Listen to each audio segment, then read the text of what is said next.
Hello and welcome to another edition of Brandon's Face. My name is Brandon with the titular face, and this is my co-host Jonathan. Hey, how's it going, buddy? Hey, good man. How are you? I am good, tired, emotional after listening to a lot of Adele this month, as I'm sure we all are. Hey, did you know Adele released a new album this month? Hey, I don't know. Did you? It's Is it fucking called weird, man. Adele's version? Yeah. Oh man, some of the memes that came out of that Red version or Taylor's version of Red were real funny. Thank you for sharing those with me. Oh yeah, incredible. And you know I'm not a Taylor Swift fan, so I'll give her props for at least generating a good meme culture. Uh, the album's pretty good, man. Did you catch that track with Phoebe Bridgers? No, because like a coward, you didn't add it to our playlist. I'm not gonna Oh, click come on on. that myself, I, but if I you add it, I will listen to it. oh, all You right. backed off. I just didn't feel like subjecting you to something that I knew you weren't gonna like, I guess. I subjected you to Adele, which I knew we both weren't gonna like. I mean, all right, I was pretty objective. We'll get to that. We'll get to that. Okay. Any music news you want to share this second part of November? Yeah, let's quickly go through. All right, so today is we're recording this on December 1st, which is National Spotify Wrapped Day, apparently. Sure is. Um, Probably the most annoying social media day that I happily participate in. So let's break. I don't want to get into any of our individual stuff yet, because we'll get into that at the end of the year. But they released their statistics for the year, and I found them pretty interesting. So, most streamed artists globally: number one, Bad Bunny; number two, Taylor Swift; number three, BTS; number four, Drake; number five, Justin Bieber. Interesting. So we are a dumpster fire musically as a world right As a now. globe.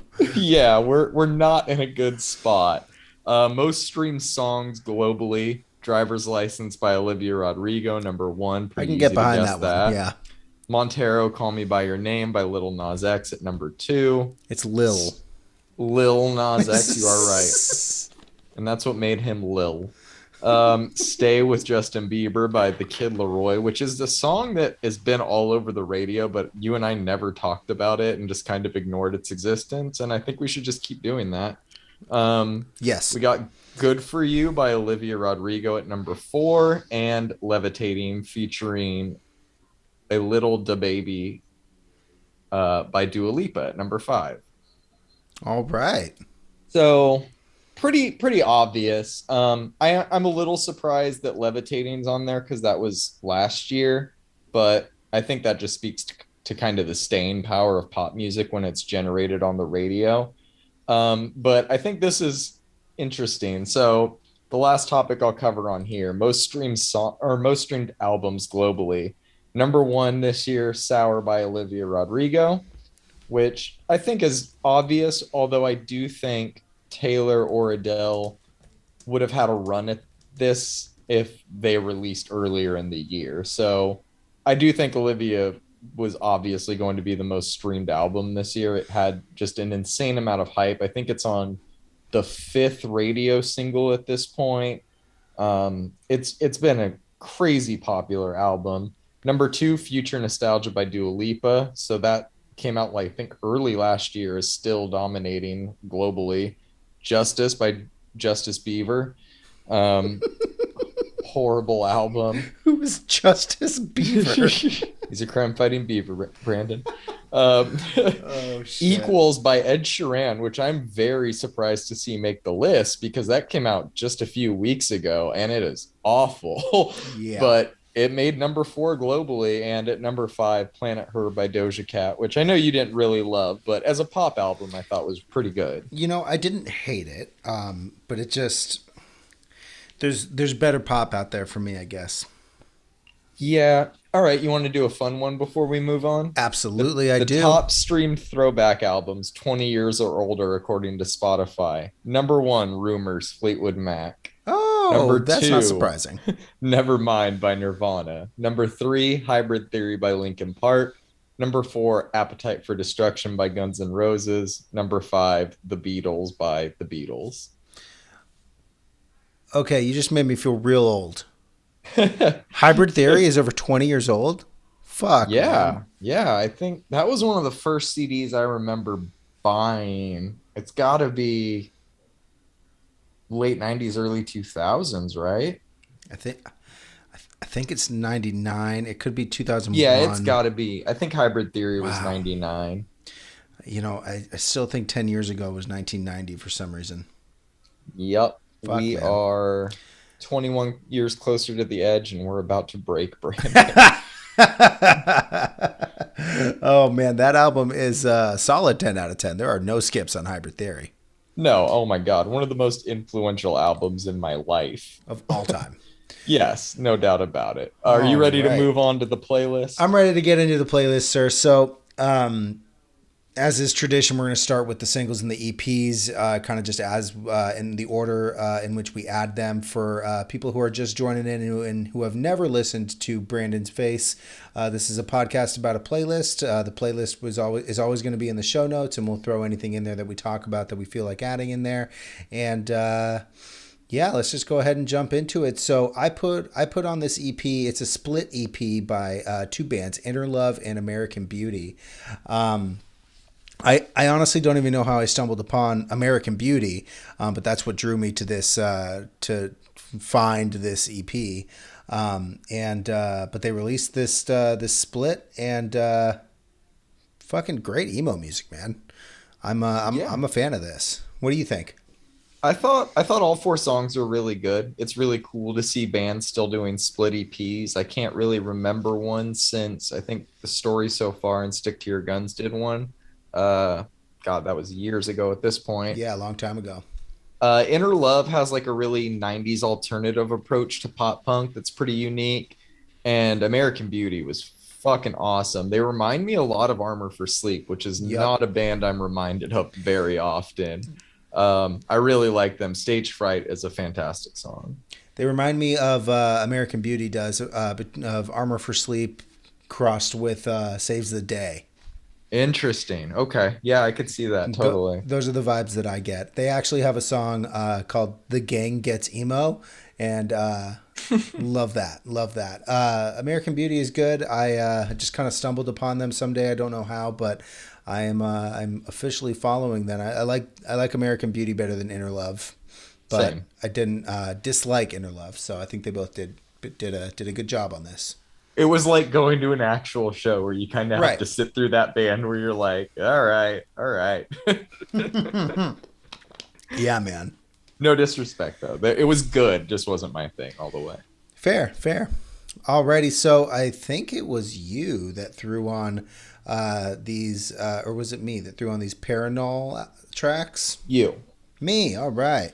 So this is a Korean post rock band. That's right. Somebody told me about this band, and I threw them on my listen to next, and didn't really get around to it until we kind of had a lull in the playlist as people kind of stopped releasing for the holidays. I can't understand anything they say when there's lyrics, but I listened to both of these full albums, and I really enjoyed them, and I wanted to hear what your thoughts were. I thought one, I was just surprised that it took us till December to cover South Korean shoegaze, but here we are. Okay. All three songs are great, but Beautiful World definitely hit me the hardest. It's an incredible song. My first shoegaze 10 out of 10, and maybe the first song I've ever been able to define as shoegaze. And I only know that because I think they're self-described as that. I thought this was great. Really good stuff. I'm going to call them post rock. I'm going to call it just post music. Post gaze. All right. Oh, man. Please. You did listen to over 200 genres this year, you psychopath. 205. Did you listen to any Doom Gaze? Oh yeah, I did. I forgot to text you back about that. I don't know if it's going to be a revolution, but it is worth listening to. I'll give you that. It's revolutionary, sir. Oh, man. All right. We have the latest edition in what seems to be an album rollout. It is an album rollout confirmed, actually. Lane 8 featuring Arctic Lake. What Have You Done to Me? Man, I really love Arctic Lake's voice. He collaborated with her on his last album a number of times, and I'm just a fan of what they both create. Yeah, it's beautiful. I had no expectations going into this, yet it was exactly what I wanted. He's really just perfected this like trance influenced house sound that he has. I feel like what I'm reminded of when I listen to him is that he's like building on the musical foundation Gareth Emery started. Does that make sense to you? It absolutely does. Why do I keep forgetting that Gareth Emery exists, man? Because Gareth Emery does not do a lot to help you remember, honestly. That's Like he fair. does release music once in a while, but we're so far from the peak Gareth. Honestly, like I've been putting together a lot of playlists and stuff, and I was going through like 2010s EDM, and I was get scraping the bottom of the barrel, and I just now am remembering he exists, and he is way high up on my list. It's For just sure. he's one of those guys that just disappears, but I think it's cool to see guys like Lane 8, at least whether or not they are, it feels like it's influenced by that music, and it at least feels like it's carrying on that tradition. It's Gareth Emery adjacent. Yes. So Arctic Lake features on Lane 8's song "Road" on his last album, and Oh, okay. what is it? What is that album called? I'm gonna look at it now. Brightest Lights. That's it. And Yes. man, that song is beautiful. Arctic Lake kind of adds this level of cohesiveness to Lane 8's music, and I think that's probably why he uses her or them. I'm not sure what it them are, but yeah, I'm excited for this album. I have been looking all over as a way to pre-order this because I don't want to miss out on it, man. I discovered Lane 8 after he released, what's it called here? Little by Little. Mhm. And I was a week late, and all of the vinyls were sold. Oh, And damn. they're going for like $300 fucking dollars somewhere, man. And it's just like, wow. All right, so can't wait for this album to drop. We're gonna be discussing it, and it's gonna be a good one. I think it's early next year, first quarter. For sure. We'll definitely be reviewing that. So it was fun to transition from Lane 8 to Silverstein, two of my favorite artists in wildly different genres. As one does, yes. So I really love it when Silverstein gets heavy, man. These last two singles they've put out have been great. They haven't announced a new album yet, but I'm sure it's on the way. Yeah, I assumed this was for an album. I haven't been a big fan of modern Silverstein. I felt like they tried to get a little too heavy their last album, but I feel like this strikes a better balance of heavy but melodic. The chorus is really catchy. I like this song more than almost anything I can remember from their last album, so I think it's a step in the right direction. I do too. I think it's going to be fun. Yeah, me too. The emo revival is strong. Every podcast, man, we talk about it, and emo's back. I don't really care if anybody doesn't like it. Emo's coming back. It is. All right, so Freddie Gibbs featuring Yes. Jadakiss on Black Illuminati. Hmm. This is so good, man. Yeah. This is Is this so good. your favorite Freddie Gibbs song so far? I really like Gang Signs. Gang Signs is a great Yes. song. But I think this is definitely up there, man. That Yeah. it just hits different, man. You think he's gonna release an album Yeah, I mean, this he year? keeps talking about it. I don't know. I really don't know. I don't think he gives a shit about album of the year lists. I really don't think he cares at all about that. So I think he is the type of dude that'll drop in December and say, fuck you, fix all your lists if you want. Like I don't really care. Like um I the album's called SSS and it stands for Soul Sold Separately. He's promoted it already. He's talked about all the producers on it. Um he hasn't really revealed much. I think it's assumed that Gang Signs, Big Boss Rabbit, and Black Illuminati are all going to be on it. Who knows? But I think other than Kendrick, he's got to be the most anticipated rap album out right now. Like this is him operating on a level that we don't really see. Like the consistency and quality that he's putting out is rare for any genre of music, honestly. And it's really cool to see him like collaborate with a legend like Jadakiss, because I feel like the last generation of rap was so eager to prove they were better than the generation that came before them that we didn't get a lot of like torch passing songs like this. To hear Jadakiss still sounding like Jadakiss and on a track with Freddie Gibbs, and I don't know, man, it feels cool.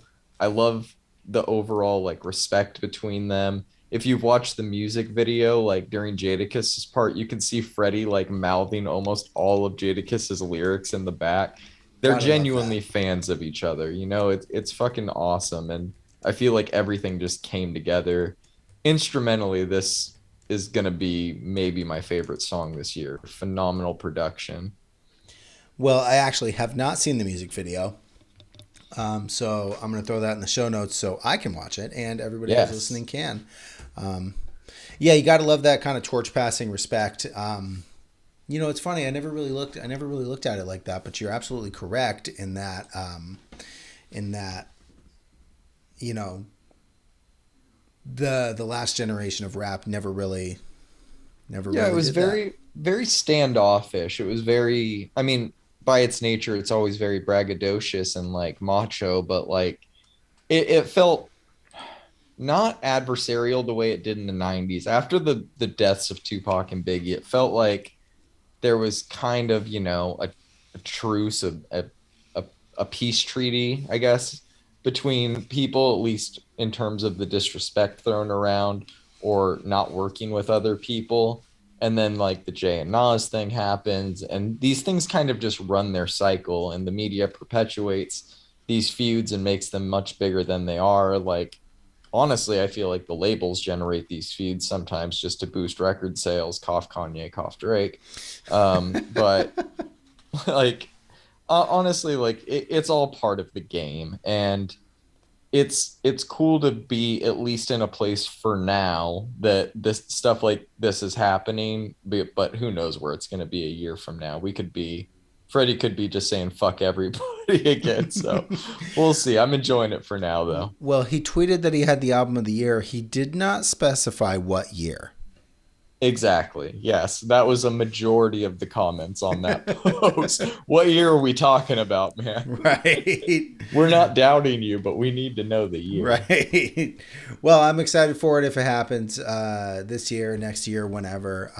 You've made Me me too. officially a very big Freddie Gibbs fan. So thank you for that. And yeah, Mhm. moving on to another banger. We've got Saba with Stop That. Jesus, man, he Just is getting better at a scary rate right now. just Like, absolutely killed it. dude, insane. Like the way he snaps on this beat, and it's not a matter of like speed or overwhelming you with lyrics. It's him delivering just the best writing he's had with some of the best production he's had.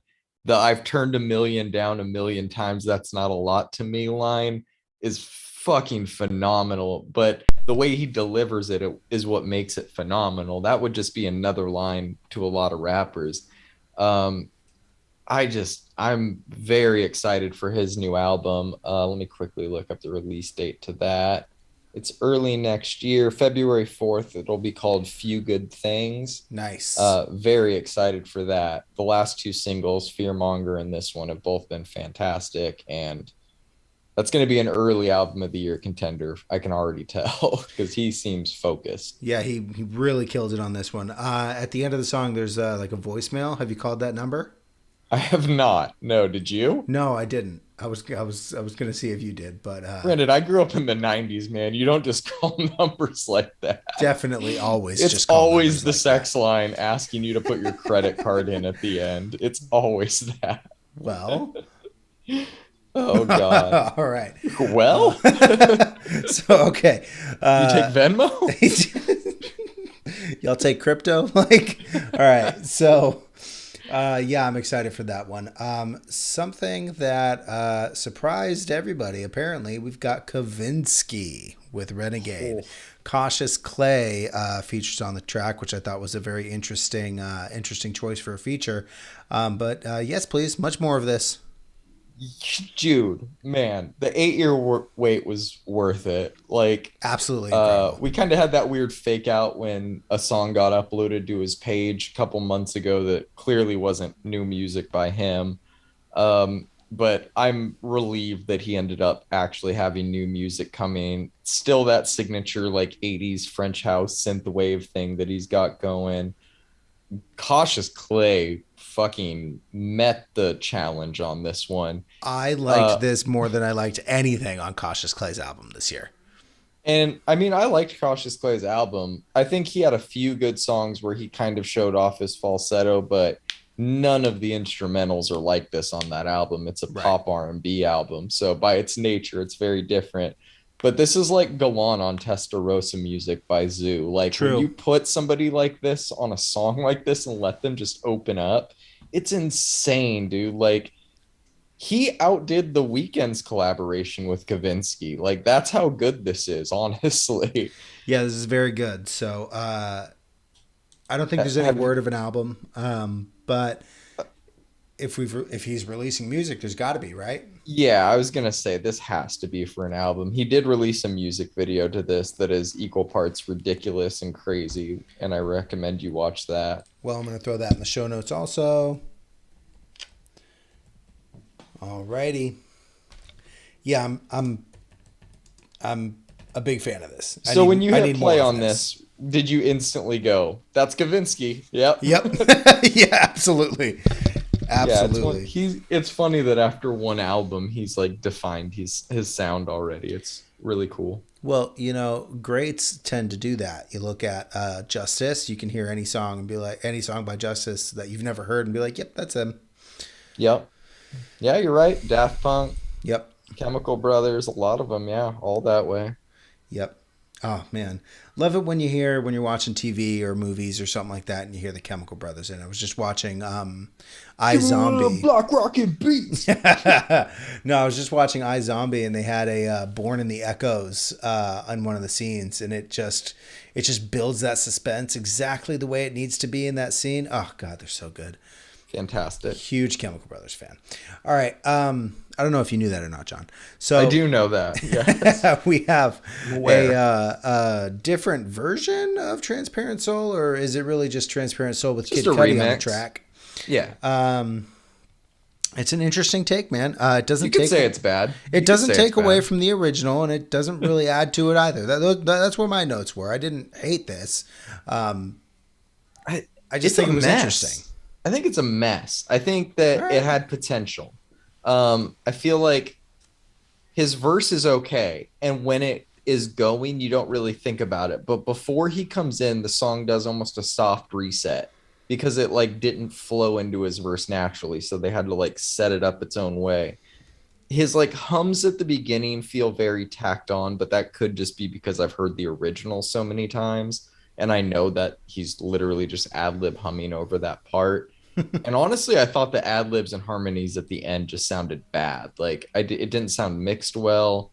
And I know they're kind of going for like a more DIY feel because of what the genre of the song is, but this one didn't work for me. I was disappointed in it. Kid Cudi, if you're listening, you can't pull a Machine Gun Kelly and go pop punk, okay? Can people just stop doing this too? Like, leave pop punk to pop punk. We don't fucking need Machine Gun Kelly or Goody Grace or fucking Justice Beaver or the Kid Leroy. Like, we really don't need all these people trying on hats, you know? Yeah. It's kind of disrespectful to the actual genre, but is what it is, man. Pop punk doesn't need to be saved. It's not dying. You know, Jared Leto at least gave us a fucking banger before leaving the genre. True. Alrighty. Welcome back, Elohim. She's come back with Don't Kick Me, and big fan of this one. Interesting. I didn't like this one's not my favorite Elohim song. I'm not gonna say I didn't like It's it. not my It's just favorite Elohim song either, but I thought it was pretty good. I mean, I feel like obviously it wouldn't be yours because you have a wide like library of knowledge of her music. I've only heard a few songs of hers, and Got it. the one in my head is obviously Little Idiot, which was the one she released last month, and that had more of like I don't know, kind of like a bedroom pop song. This one like has a little bit harder of an edge to it, and I like the energy, but the high pitched vocal scream thing just doesn't hit me every Okay. time. All right. Fair. We're going to make you an Elohim fan. I know we will. Alrighty. Well, so Wax Motif put out Coalac. It's weird, man. Every other song he's been putting out this year and last year, it's every other song is great. This happens to be an other song that's not great. Yeah, it's way more laid back than I was expecting or compared to the Wax Motif songs that I like. He usually has that really like heavy, crisp bass sound. And I get That the dirty vibe he's Dutch. yeah, exactly. Well put.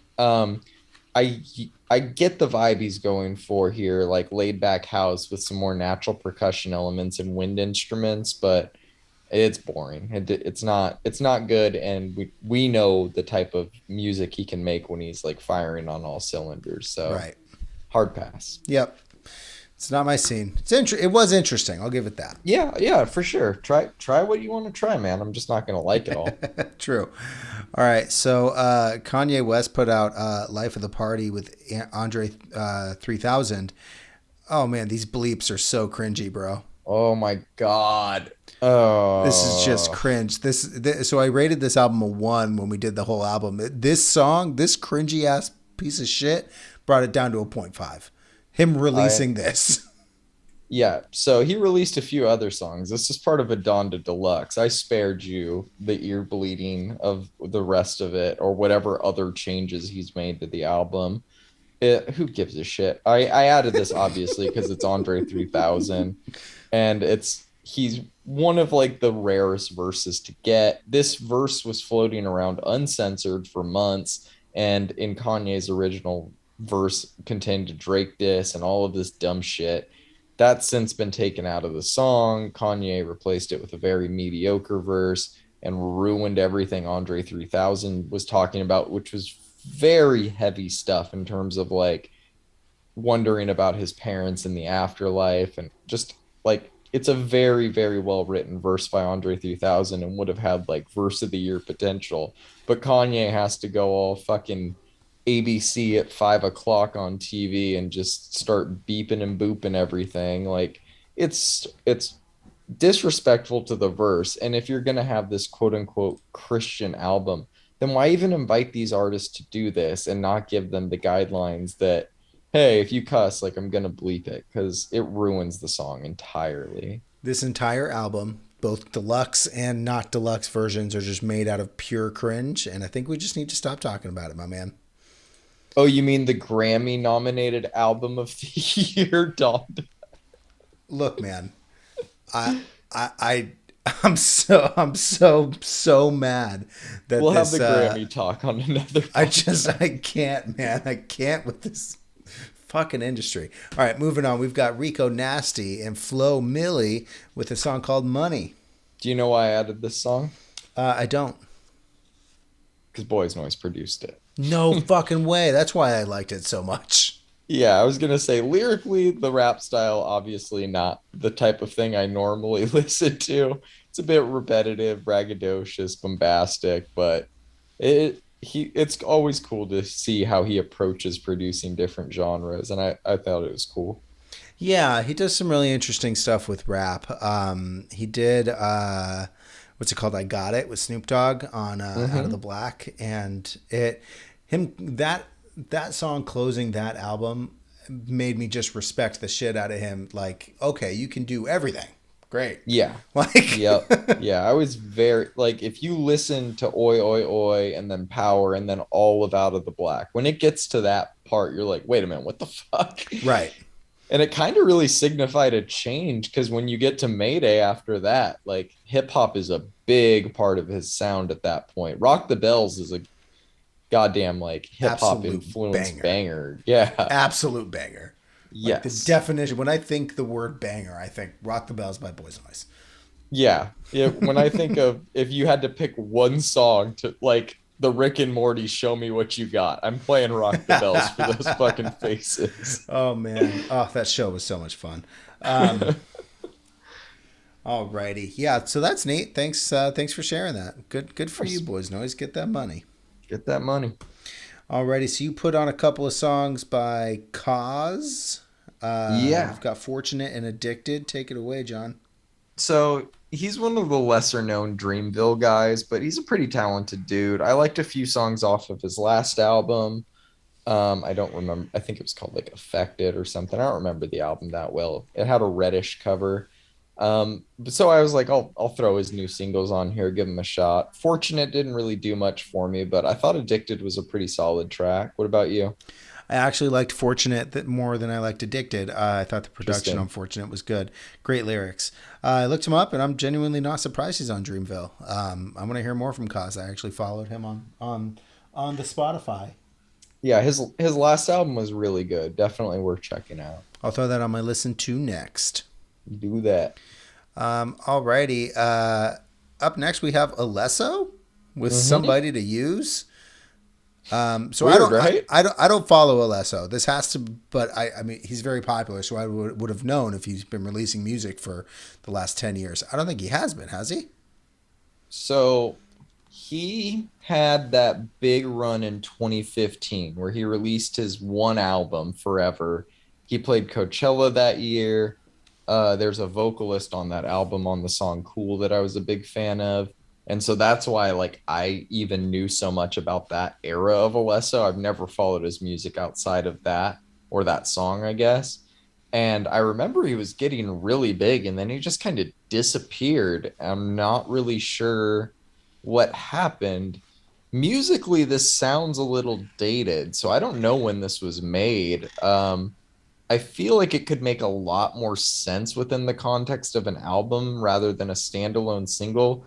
But he's still in the top 500 artists in the world on Spotify, which is baffling to me considering how many like heavily active artists there are right now. He's got to be big in like Europe or something. It's weird because like sometimes artists will resonate in a completely like remote area of the world, Hmm. and it not that Europe's a remote area of the world by any means, but I guess sometimes artists will just resonate with a certain demographic and just really hit. It's kind of like K-pop, right? Like Yeah, it just totally. recently broke into the global mainstream, but it's been a huge deal in South Korea for a long time. So Oh my God, dude. I don't know the last time you were in like a store with physical music, but the packaging on their fucking albums is incredible. They get these like books and shit that come with them. They're like all these like deluxe box sets and shit. And my wife, who worked at Barnes and Noble for a while, says so many people steal that shit. Like they rip it open and take whatever the limited edition shit is out of it, and then they that's have to sell crazy. it at like discounted prices. Do you listen to K-pop at all? Like, have you ever checked out Blackpink or BTS or any of that? Yeah, I mean, I've listened to it, but I haven't ever gotten into it because honestly, it's just not really my scene. It's all catchy, it's all good. It's not like bad music, and I'm not going to talk sit here and talk shit. But it's just not my scene. I Um, always imagined it as way more in sync-ish, but I was in like a store in our mall about a week ago, and there's a Japanese or a Korean store that has a bunch of K-pop shit, and we're walking around because they had some other stuff too, and the whole time we're in there, they're playing Blackpink, who I didn't realize mostly sing in English, yep. and it's just like heavy dance pop music, like very Yeah. bassy, very monotonous, but like not at all what I was anticipating. I thought it was very interesting to see like how I guess our genres are mirroring each other or like pop is becoming monotonous no matter what country it's originating from. I think it's funny because if you played Blackpink fans like hardstyle, they Hmm. would probably hate it, but not realize that Blackpink and BTS are probably influenced by a lot of like anger fists At least the contemporaries, yeah, like at least the people writing their music. I don't I don't know no, how the sausage is made in the that's K-pop fair. world, but I imagine they are not having any hand in what's being written. No, that's fair.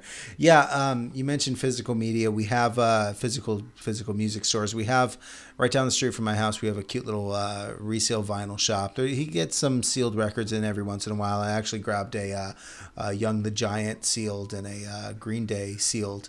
But most of it's just old shit. I've gotten some Hmm. great jazz for like $3, which is my fucking jam. Love it. And then I think last month I went to a spot about 25 minutes from me, right near your old place. And it's the same one of the dudes that worked at the record alley and decided to open up his own shop when the record alley closed. And it's called Dale's Records. And it's a Oh, no yeah, shit. it's a vinyl shop and a skate shop combined. I grabbed a Modest Mouse from them, and a pup for my wife. I've Not an been to actual dog, Disneyland but with Dale before. no, you haven't.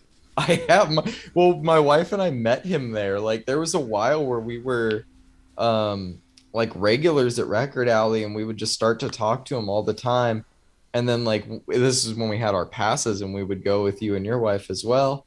And I remember like one of the times he was like, "Oh, I'm gonna be there with my kid and wife this weekend. Like hit me up." And we did. We like met up with them, rode a few That's rides, and amazing. just went our own ways. Oh, I Yeah. love that shit. Yeah, it was pretty. I don't know if he would even remember that. That was like 5 years ago, but yeah, he's an awesome dude. That's That's cool that he's amazing, running man. his own store. Yeah, it's a cool shop. It's a little small, but he's got a great selection. I grabbed Moon in Antarctica by Modest Mouse, which is, I it's definitely top three Modest Mouse record albums for me. And yeah, and a an album from a band named Pup, which I really enjoy, and my wife just loves. So I I'm think it was familiar. her. I think it was her second most listened to artist this year on her Spotify Wrapped, which I thought was pretty neat. Oh, that's awesome. Yeah, so I don't venture out that way too often. So I typically go to the spot right down the street here. But yeah, man, I like record stores, man. Support your local record stores, people. Please do, guys. Seriously, even if you just go and buy a $5 thing every couple of weeks, it really helps. Even if you're buying an Italian knockoff that you think is real, just fucking buy it. Just support them. Exactly. You know, it's funny. I have a hardcore punk record that a customer of mine gave me. It's a GBH record. I don't know if you know who GBH is, but Yeah. they have a customer back in Temecula gave it to me, and it's got this like someone put a sticker on the actual disc, and so I can't listen to that side. The other side sounds great though, and so Oh, I asked really? them. I was like, "Hey, do you guys have any like cleaning services?" And she was like, "Dude, just bring it in. We'll do it for free." And I was like, "What?" That's fucking awesome. Fucking awesome. So go support your local record stores. Go be friendly. Go buy a shirt. I'm waiting for them to get my size in stock. But yeah, man. Oh yeah. All right, moving back to our playlist, we've got. Let's be done with Alesso. I saw him that year at Coachella, and it was I. All right, August '08. Keep Me Around. Great Yeah. voice, great groove. I loved this, man. Yeah, he's really solid.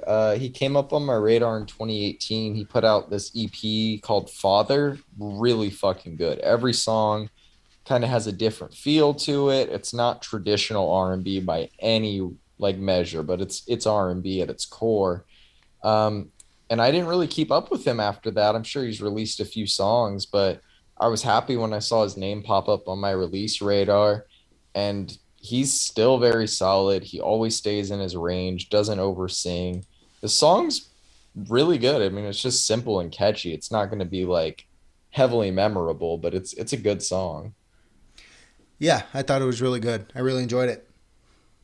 Good. I'm glad. I wasn't sure how you'd feel about that one. Yeah, I really enjoyed it. I listened to it, I think, like 3 or 4 times. It was good shit. Hell yeah. Good shit. Speaking of good shit, we've got Earl Sweatshirt with 2010.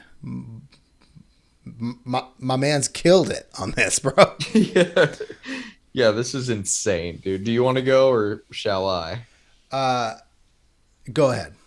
Okay, so I mean, I don't have much here, but it's just like he's always been like a little too left of center for me to follow for some reason. Something like his music's always been good. It's just it never connects with me. But I keep listening to his new releases just out of intrigue, and I'm really glad I did with this one. I I feel like it's the right instrumental for me to like connect with him as an artist. Uh, and it's really good. The beat is like the right blend of melodic and bizarre for his lines to just come across the way they're supposed to. And the music video is actually really good for this. So another one for the show notes. Another Um, one. yeah, if you haven't seen it, I recommend it. But I was really impressed by this. Definitely my favorite song of his so far. Yeah. So I actually feel kind of the same way as you do. I have, for the past 5 or 6 years, I feel like everybody's been shoving Earl Sweatshirt down my fucking throat. And for the life of me, I just like couldn't understand it. Like, I guess it just never really hit with me, right? It's never, I never listened to it. I'm like, oh, this is garbage, like I did with, Donda or something. But, it just never lured me back. But oh man, this song is, like you said, it just kind of hit perfectly for what I for unexpectedly. It hit me pretty hard. Yeah. So Yeah, it was very unexpected. yeah, man. Well, I'm happy to say that I finally really solidly enjoyed an Earl Sweatshirt song. All right. Moving I'm on, we glad. have Masego and Devin Morrison Oh with boy. Yams. Yeah. So we Smooth as reviewed Garden fuck. Party by Masego, I think a month or two ago. Yep. And that had Big Boy and Jid, and I was telling you about how he plays a lot of brass on his own songs. This one, I don't know if this was a Thanksgiving song or It definitely not. is. Okay, because it was released the week of Thanksgiving. It's called Yams. It's a very straightforward song conceptually. He's just got such an interesting approach to R&B. I'm gonna say if Silk Sonic ever needs a third member, he should at least be on the short list for consideration. Yeah, I'm gonna go ahead and agree with that. That's apt, and I thought that this was smooth as fuck. Um, Yeah, can we talk for a second though? We have you sent me that complex link, and for the top 50 albums of the year or something like that. In yes. that intro paragraph, they said music veterans Silk Sonic, and while individually those guys are music veterans, would you consider a new group a veteran? I think that their phrasing is weird, but they are both veterans and they comprise the group. So yeah, they're neither of them are doing something that they haven't done before on the record either. They're just Yeah, doing it together. it's a great record. Don't get me wrong. It's just Oh no, no, I get what your point is for sure. But yeah, it is. I mean, and even at that now, like Bruno Mars has been around for about a decade, Anderson Paak a little less than that. So yeah, I think they've both earned the title veteran, sure. cool. All right, I don't fair. know if the Silk Sonic project has. It sounds old as fuck, but it's pretty new. Right. Yeah, that's fair. All right. Well, moving on, we have Broods with we've got two singles. We've got two songs rather. Peace of Piece of My Mind and Mind and Heartbreak. Heartbreak. Go ahead, take it Yeah. away. So I really liked both songs that they did on the Flight Facilities album, and I wanted to check out some more of their stuff. I saw that they had released both of these singles, and they feel like maybe a more modern version of the Veronicas a little bit. Their new out they have a new album coming out. Both of these are from it. It's called Space Island. It drops February 18th. Neat. We'll definitely be checking that out. I was noticing a little bit like of an R&B vibe on Heartbreak, and I clicked into the credits and I noticed Stint produced that song or is one of the producers on both of these actually, and Neat. he is one of Gallant's main producers. Hey, what do you know? So that explains the R&B. What did you think of these? I actually really enjoyed these. I think we found Broods from their collaborations with Flight Facilities, and Mhm. yeah, I really liked them. I'm excited for the album. Have you ever heard a song by Flight Facilities called Stranded? It was a single from a few years ago with Reggie Watts and Broods. The name sounds familiar, but I can't put a tune to It's my head. very like it's very got a lot of piano. That was how I discovered them originally, but it's always been with Flight Facilities is how I've heard them. But yeah, they've been collaborating for a while, and I'm hoping we get maybe a little Flight Facilities production on their new album. That'd be cool. One can only hope, sir. Yes, unofficial flight facility songs. I'll take them. Right, exactly. Alrighty, moving on. We have Placebo, Beautiful James, and Surrounded by Spies. I'll let you go first on this one. Man, I don't have many notes. I have This Is Neat. That's funny. So my wife is a giant Placebo fan, All and right. I've heard them, I guess, peripherally, for lack of a better word, for years. His voice is so like identifiable to me. He's sounded this way since the 90s. These songs sound very, very 90s. Like they don't Oh really yeah. age. I thought both of these were good. They have a new album coming out, which is why I added these. Are these singles from the new one? Yes, exactly. So their new album will be coming out. Bear with me a second. March 25th. It's called Never Let Me Go. All right, neat. Yeah, I thought it was neat, and I think I only listened to it maybe once or maybe yeah, I think only once both of these songs. So what I'm gonna do is I'm gonna throw an album on my listen to next playlist. It's so funny, man. I think you and me and your wife's music tastes are both extremely similar and wildly different at the same time. So I'm excited Yes. to kind of dive I into the would album. I would say Without You I'm Nothing would be the album you'd want to throw on there. All right, I'll throw that on. I'll throw that on. So before we move on to these batch of EPs here, dude, we are having a crazy rock year shaping up. January 14th, Under Oath, Voyeurist. February 11th, Spoon, Lucifer on the Sofa. 20 February 25th, Mom Jeans, Sweet Tooth. Oh God. March 25th, Placebo, Never Let Me Go. April 8th, Jack White, Fear of the Dawn. May 27th, Liam Gallagher, Come On You Know. June 24th, Porcupine Tree, Closure Continuation. July 22nd, Jack White, Entering Heaven Alive. Two Jack That's White albums in two Jack 2022. White albums next year, What yes. is he, King Gizzard and the Lizard Wizard? We're gonna find out. But no, I don't think he is. Yeah, wow, that's a lot of rock, man. That's Yeah, should be. exciting. Yeah, more than we've had to look forward to in a while, and I'm excited for it. Yeah. Yeah, wow, yeah. Next year's gonna be fun. The second half of this year has just been wild, man, and this Yeah. whole year has been wild for new album releases, and I can only hope that the momentum continues on for 2022. I think even with just that lineup, we'd have a lot to talk about. So Yeah, I think when we look back on like fall 2021 in like 5 years from now, it's going to be like, oh shit, a lot of really good albums dropped then that we couldn't even process because they were all dropping so close together. I have so many things on my listen to next, and we're gonna get into it when we start our albums.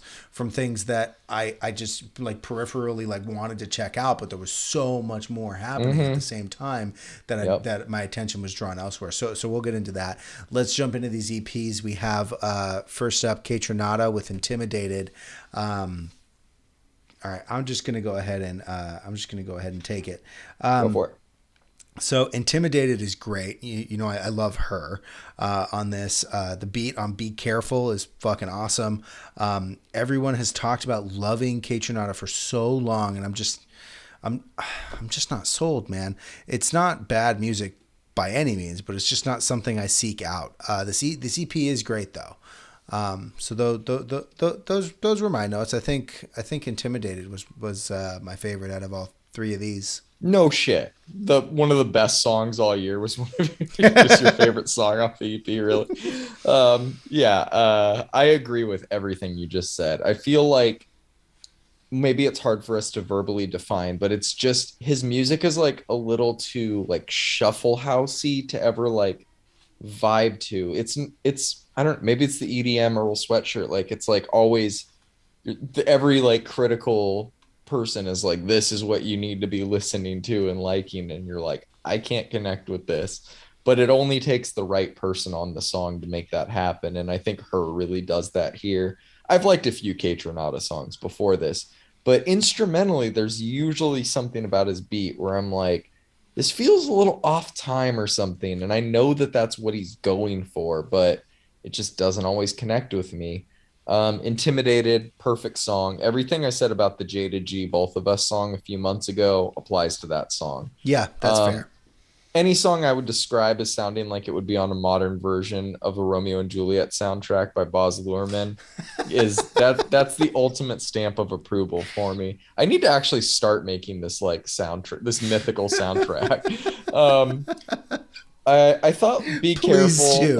All Oh, I right. will. I'm gonna Officially, send it to Boz yeah, too. John's gonna make this playlist. We're gonna throw the link to the playlist in one of the show notes for the next few episodes. I'm gonna make him do it, y'all. It will be done by January. I promise. Boom. Love it. Commitment. Be careful with Thundercat. It's playful, like flirty disco vibe. It's fine. It's a decent song. The first time I heard this "Pay for Haiti" with a dollar sign in front of it, I thought it was Channel Tress until he started like rapping in his like different voice. I don't know if you did the same double take I did on that. I would have written it. I would have written it down, so I probably didn't. Okay. Oh man. Yeah. When you listen to the guy talk at the beginning of the song, you're like, channel? Like, trust me, it was weird. I really enjoyed the whole EP. I thought it was great, but Intimidated is going to be in my rotation for a long time. Yeah, it's a really really good song, man. Great song. You know, you mentioned two artists that are playing in my neck of the woods this month, and I'm not going to go see them because prices are ridiculous. Yep. And the Omarion variant's coming out. So The Omarion. it puts an ice box where your heart used to be. I was just gonna say that shit. I was trying to sing that. I sing that to my wife all the time, man. She goes, "I'm so cold. It's like ice." Got an Dude, ice box. amazing song. You You didn't know me then, but that song was huge in my life, man. That song was I was listening to the radio a lot when that song was happening, and God, man, it was everywhere. Me and my buddy Anthony, shout out Anthony, used to fucking beat that song into the ground. He's done a cover of it where he meticulously recreated all of the instrumental in GarageBand. That's incredible. It was a time to be alive. I'll say that. I don't know if it was a great time to be alive, but it was a time to be alive. All right. Well, now I got to make some memes about Omarion variant. All right. So they're all over Twitter, buddy. they are. Join us. Join us. I'm not on the Twitter, man. What is it? Dwight says I should get a tweeter. All right. Well, yeah, man. Bummed to be missing Channel Tress and Jada G at the same show right down the street. Oh, but I'm just not spending $300 fucking dollars, man. I'm just not doing it for 2 days. Get out of here, man. Tickets are so weird now, and I'll make this tangent short, but like I bought tickets to see Amine at the end of January for his homecoming show in Portland, and when I was looking up tickets online, like a few days before they went on sale, or after he posted that like they were up, they were like $100 for nosebleeds, and it was just him announced. I was like, this doesn't make sense. Like, what is happening? I clicked in like to my email randomly. I was that guy that like, oh, let's see how many fucking Michael's emails I have today. And hey, yo, email me your coupons. Jesus Christ! If you want the, don't open that floodgate, Brandon. I get like 5 a day. But if you need frames, anything, I'm your guy. But I saw an email from Spotify, and it was like the pre-sale link and the code. And I've never used that. So I opened it up. The code was Charmander, of course. Loved it. Of course. And I got tickets that were going for $100 for $30. So there's just this markup like going on with shit nationwide, it feels like. But your case is a little different. That should not be anywhere close to that price, especially for that venue. So it makes no sense. I think it was a little, I'm speaking in a little bit of hyperbole. It's $240, and it is it's at a pretty cool venue, but it's a Golden Voice venue. It's in Palm Springs. It's at the Air Museum, It's right? at the Air Museum, and it's probably going to be super sick, but it's just 2 days for $240. And then the VIP packages, man, there's like $1,700 tickets that they're selling to this shit. It's like, come on, man. No local's going to go to that. You'll probably be Maybe a able to couple. find Channel Tress at a bar just hanging out afterwards Bro, if you want to meet him. can you imagine a Channel Tres set at the Hood or something? Like, come on, Oh man. my God, man. Oh my God. I would fly back for Well, that. and now that we're not keeping this tangent short, Maceo Plex, when he played Coachella 2018, I believe, decided that the Yuma tent that he closed out wasn't enough, so he was going to go and play at a barn in Thermal that they set up as a music fest or set up as a venue. Sure, sure. Wow, man, the videos from that were just really neat. I didn't want to go all the way into Thermal, but I thought that was pretty neat. That's crazy. I mean, props to him. That's awesome. I can Yeah. only imagine how shady that was. There was definitely a few guns in that crowd. All right, Yes. so moving on here, we have Isaiah Rashad. I guess some homies were begging. I Yeah, actually, that just means deluxe edition tracks for those I'm people listening. It's called Homies Begged. all right. So I really enjoyed these songs, and I enjoyed all of them so much that I decided, you know what, I'm gonna go back and revisit the album, and I think I'm gonna revise my earlier rating of this album because I really enjoyed the album on my third or fourth listen. So What's it up to, uh, number wise? I think I rated it as a 5, and I think I bumped it up one rating here. So I'm glad I'm not the only one that just does that in my head. I'll like be listening to an album in a car, and I'm like, that just went up a rating like anybody gives a shit. it looks But it like matters to me and you, and that's all that I matters. mean, none of this matters to anybody. Our 4 listeners can chime in if they want to in the comment We love section. you But guys we love you guys for and real. girls. I'm gonna post. I'm gonna have John send me a Michael's coupon. I'm gonna post. I'm gonna post a photo of that in the show notes for you, just for you. All right. So I actually rated it a 6 upon first listen, and I think I'm bumping it up to a 7. I really enjoyed that album. So Yeah, I think we were wrong about this one and the J. Cole one. And I think we've since rectified our listening and reviewing strategy to give ourselves a little more time for albums we haven't fully processed yet. But knee like I jerk always reactions, say, man. like a rating even then is not solid. Like They're all this arbitrary, happens. Yeah, it's you're assigning an arbitrary number to a piece of art. It's an admittedly silly process. Yes. derivative. Yeah, exactly. But I thought, okay, R.I.P. Young ended up being my favorite song off of the album, and I've gone back to it. It's probably in my top 100 of the year. I haven't checked the playlist thing that Spotify gave me yet, but I've listened to that song countless times. It's got that like right length to where the second it ends, you just want to play it again because it didn't quite scratch the itch enough, Yep. which I think is frustrating, but it's also great. It's But cool to see Project Pat still getting like these remixes after like featuring on the Drake album and whatever. Like I said, I just like to see legends get paid because it's sad when you see some of them in their current state, you know. right, So exactly. yeah, and then I thought Deep Blue and Jordan Favors were both kind of good, but just kind of fill out the deluxe edition track. I could see why these didn't make the album, but they're not bad. Donuts was actually my favorite of the deluxe tracks, though. I'm a big Umi fan. I think she has a great voice. This is the version of Isaiah Rashad that I like the most, like instrumentally rap style. And I think that's why his album is always so hard to rate because you get Dark Side, which is a fantastic intro, and then it goes into Lil Uzi Vert, which I'm sure you still don't like that part when you're hearing it. It's these like Nope. internal struggles, but part of reviewing the fucking soul crushing part about it is weighing what's more important to you and making that decision.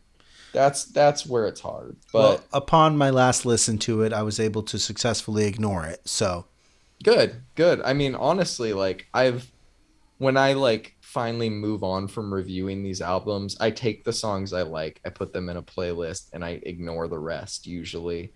yep. But unlike you, sometimes or unlike what you just said, sometimes I'll reopen Pandora's box and revisit it, like I have with this album and with J. Cole's, and I'm like, these were better than I thought they were, and I feel like we judged them harsher for not being what we wanted them to be at the time.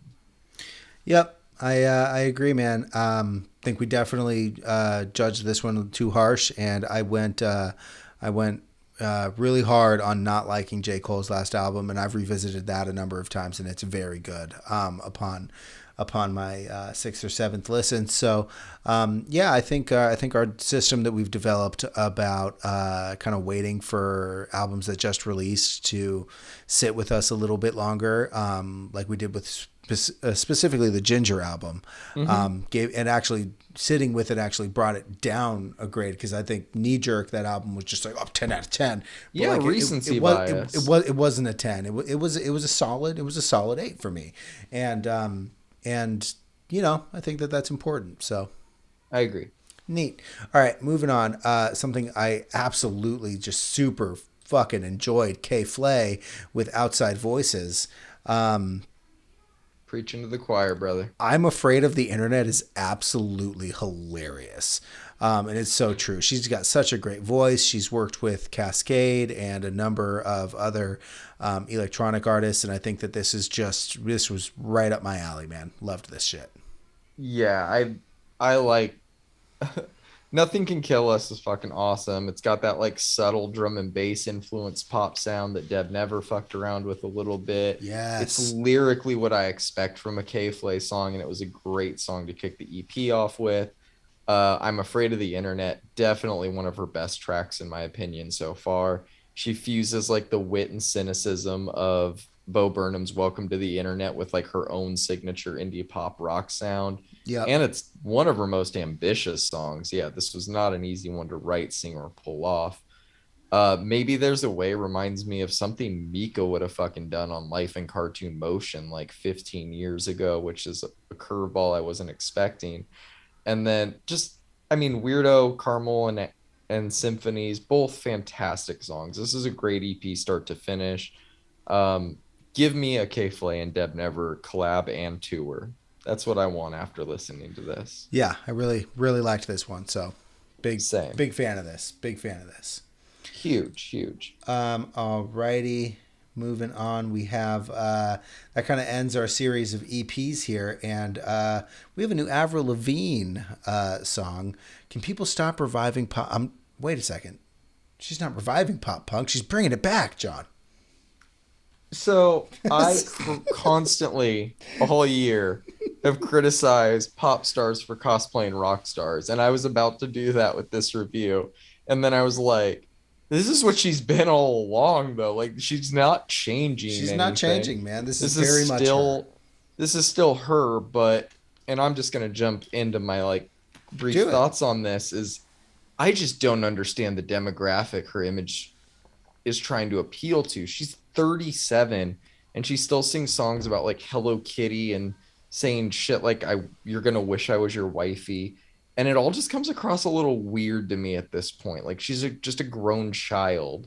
And the song itself isn't bad with the exception of a few dumb lyrics, but at this point it just feels like she's hopping on the like let's try on the Riot era Paramore fad. And I enjoyed that in January, but in December, I am just fucking worn out of it, honestly. How are you John, feeling about this? how old do you think the members of the Wiggles are? Um, Probably like 40. I don't They know. make music for kids, man. Are we gonna have the We're not gonna have are we any gonna have the conversation dinosaur like that. junior I'm sorry. conversation? You know I just have to be You don't know Noi? you I just had to play devil's advocate there. Yes, Look, of man, course. she makes the same music as she did 15, 20 years ago. And I don't hate it, but it obviously doesn't like resonate with me, but fucking awesome, man. Let the Olivia Rodrigo fans have something other than Olivia Rodrigo. I think that that's fucking awesome. They do. It's called Willow Smith, and it Oh came out a few God. months ago. It's pretty good. All right. Let's move on, sir. Okay. So I threw on this song called Ghost by a band called Imminence, and I found this band. I really enjoyed it. The strings at the start really just fucking hit me, so I decided to throw it on here and ask my good friend John what he thought about him. First note, the strings are fantastic on this song. It's a little formulaic and doesn't really go anywhere I expect it to, but or I don't, it doesn't really go anywhere I didn't expect it to, but it's a good song, just heavy enough to keep me into it. I feel like it's always walking the line of being butt rock without crossing it. Fair. I'm a big fan of strings where they don't belong, and they don't belong in this song, and they work. Yeah, same. I guess I'm a fan of that as well. I just didn't know Right. I mean, Kolsch, huge fan of strings where it. they don't belong. Yes. So Just throw not some fucking strings in there. yeah, just throw them in there. We're good. All right. Well, I figured I'd share with you this song. This song hit I me, so appreciate it. threw it on there. Moving on, we have a song called "Submarines" by a little band called Failure. Grunge. Love this shit, man. There's not really much to say besides the fact that it's grunge and it's great. Yeah, I knew before looking up who this band was that they were from the 90s from the second I fucking hit play on this Pretty sure song. it's '90s in Seattle where grunge Only happened. 90s bands write music like this, and it's kind of hard to describe, but yeah, it's dark, grungy undertone. It was good though. I like it. I think they have a new album coming out. I'm not sure. I didn't look it up, but I'm sure they do. I think this is the second single from something or other, and they're old now, but fuck yeah, they can still rock it. So So are we. stop. All right. Moving on, we have a Neil Francis featuring Gray with "Finding Rhythm." Um, it's a little poppier than they've done in the past, but I really love the vocals from Gray, and I dig it. It's not my favorite Neil Francis song, but I don't hate many things that they do. So They're back to reminding me of Tame Impala, man. It's got a really good bounce to it, but I didn't really have any like in-depth thoughts on this one. It was just like good song, moving on type of deal. yeah, fair, super fair. There's a lot of output from them this year, so I Yeah, really I really think enjoy that's that. really where it comes from. Yeah. Yeah. Speaking of a lot of output, we've got Jesus Grateful, Lord. Go to the Friend. The thing I took most about this song is that he spends his winters in California, and apparently he's a snowbird. Interesting. I I'm just heard that kidding. line. I didn't really think about it, but yeah. I've heard him make a different version of this song about 50 times now, and I'm still not really tired of it. So Which is props weird, to him. but I'm super here for it. So, And thank you for releasing something on Black Friday when everyone's like, nobody wants to listen to new music. Thank you, Coda. Please right. give us artists release stuff. If we're a fan of your music, it doesn't matter when it drops. Like, we're all gonna go listen to your music. It's funny. I watched the roast of the Jonas Brothers, and I don't know if you've gotten around to it, but somebody made a joke where it was like, uh, if what was it? They said if you're releasing music, you don't really worry about or whether or not the Jonas Brothers are releasing music or not. You can just drop it; it'll outplay them. Yeah, maybe not in like 2009 or some shit, but yeah, now for sure. Right. It was a little kind of cringy. If you're a fan of Pete Davidson, he's the best part of that roast. So if anyone I'm cares, probably not gonna watch it, but I will take your opinion to heart. it's a little cringy. It's not a. It's not a. It's not a. It. I wouldn't. It's a COVID friendly I wouldn't. roast. I wouldn't. All right, moving on. We've got some remixes. Well, I'm sorry, dub mixes. Yes. From Rain. We've got Reincarnate and Release Me. Boys Noise dub mixes. Um, I haven't heard the originals to these songs, but these are fucking awesome. So Ye- Yeah, that was pretty much my thought. I was like, I don't know who's responsible or who to give credit for more to these, but they're both really fucking good, and I imagine are going to be big staples in his European like warehouse sets. if only he did Southern California warehouse Hey, he sets. did do 3.5 hours there last time.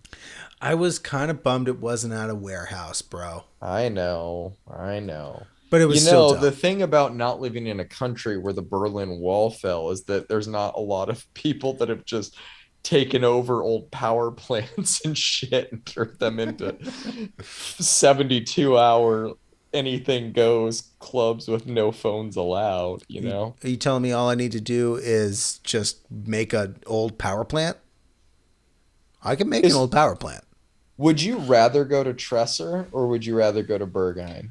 Tresser all day. Really? Yeah. Really? Here's the deal, man. I don't know how much you are on techno forums, but I happen to be on them every once in a while. And Berghain is what you might call business techno. They have developed this aura of, and apparently this is just in recent years, and I've never been to Berlin and I've never been to this club. So anybody who hates what I'm about to say, hate me, but whatever. Don't take it too seriously.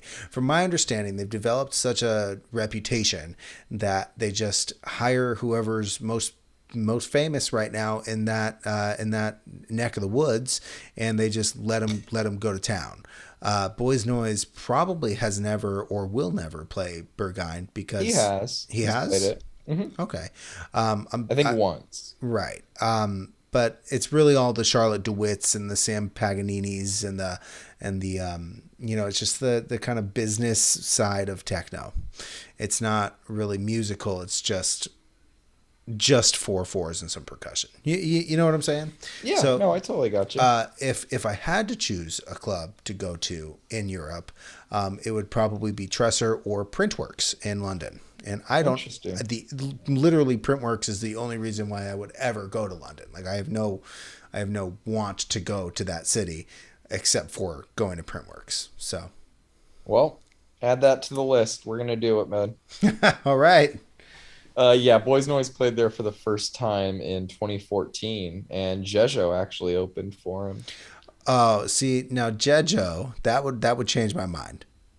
Man, I'm so salty about not seeing him.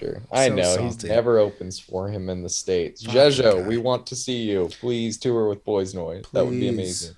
Ugh. How do you miss the BNR 10-year anniversary tour, bro? Yeah, it's a shame. He just had to play techno in the streets in Germany, huh? All right. As one does. That's what I mean. I would, right? All right, moving on. We have Zed's Dead and Nightmare with Shady Intentions featuring a Tori Levitt. This is dubstep and the good kind. Yeah, I guess that's a better way to put it. I haven't really listened to like Nightmare in a while, so I was kind of surprised when I saw his name pop up. Has a really like massive sound to it, and I think it feels a lot larger and longer of a song than it is, thanks to its structure and pace. But it's actually pretty brief for being like as bangery as it is for EDM. I don't really listen to this style very often, but it's not really aging badly. You know, I said dubstep, the good kind, because I like bass music, right? I'm a big fan of Feed Me. I just don't really, I guess. You have that excision face tattoo. Fair, right? No, I just don't really like the excision style.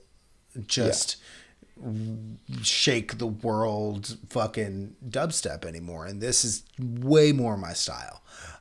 So it's funny, I think you and I back in 2012 or something like that, man, we were bumping Nightmare every day.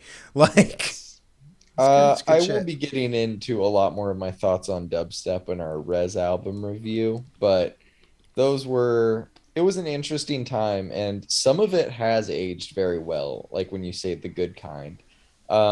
But yeah, most of it is just loud dinosaur robot sex music. You remember when we saw Crispy at the Gotham? I will never forget the Crispy night. That guy with the backpack, God only knows what happened to him. Man. Hey, shout out to homeboy who literally got dragged away from us as he was trying to sell us a joint. Good times. If you're listening, I hope you're okay, man. You didn't seem okay. All right. We smoked the worst joints of our life that night while watching people get arrested repeatedly.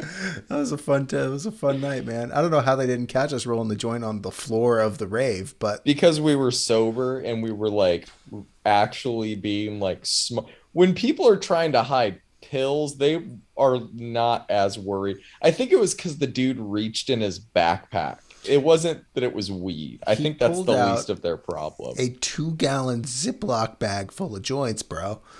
Yeah, well, that's like when you get up to felony. I don't think they're worried about like I don't remember who it was at this point, but like not even with a grinder, like hand breaking nuts into a Yep. drink. It was the worst, but it was great. Hey, I we love that did night. we did smoke it. So It was a sexy party. oh right. Call back to those who were there. Yes, yes. Anybody who remembers the Hudson Gotham, take me back, but also don't. All right, so Yes. we have moving on. We have Black Coffee, who would never play the Hudson or the Gotham, God no. with Mombella. Mombella. Mombella. Interesting track. I understand none of it, but the music is kind of the one common language between all humans, and I kind of think that that's the point of this. Is I'm sure it's in a language for somewhere. I'm not sure if they're listening to it, but I'm a big fan of the Black Coffee's kind of tribalism house. Does that make sense? It's kind of Yeah, tribal, yeah. kind of primal, really, really. It sounds analog, but I know it's digital, sort of thing. You know. Yeah, it's got a tactile, very real feel to it all. Tactile. Um, That's the word, man. it's this song is literally though just like let's throw the Black Coffee drum beat over any vocal anything and see what happens.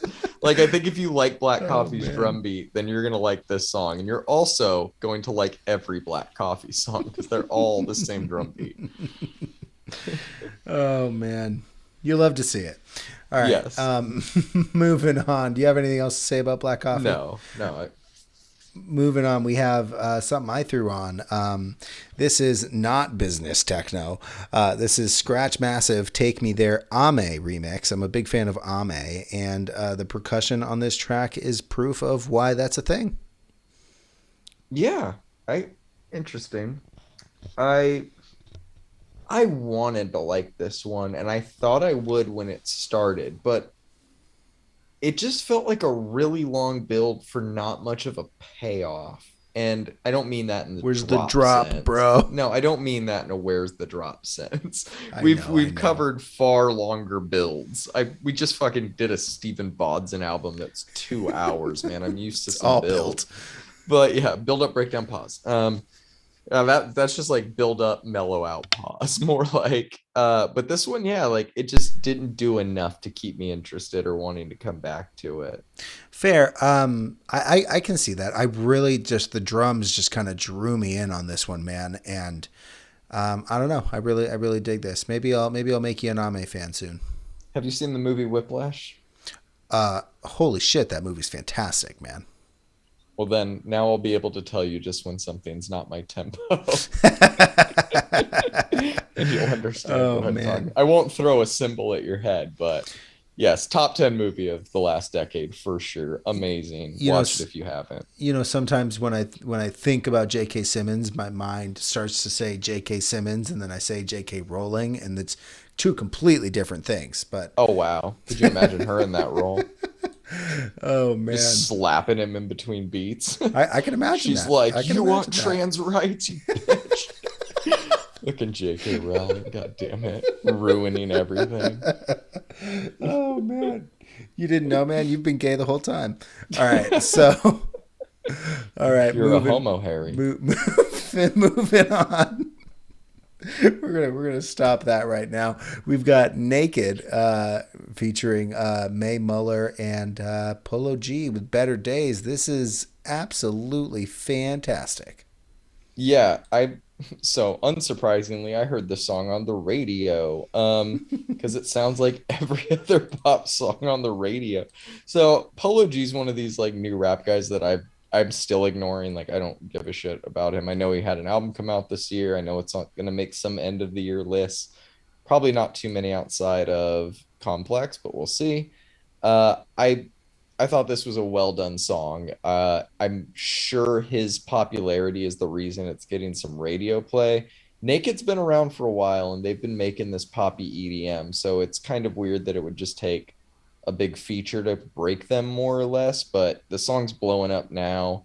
Let's see, it's at 300. Oh, wait, no, wrong song. It's at 76 million plays already. Doing pretty well. That's huge, actually.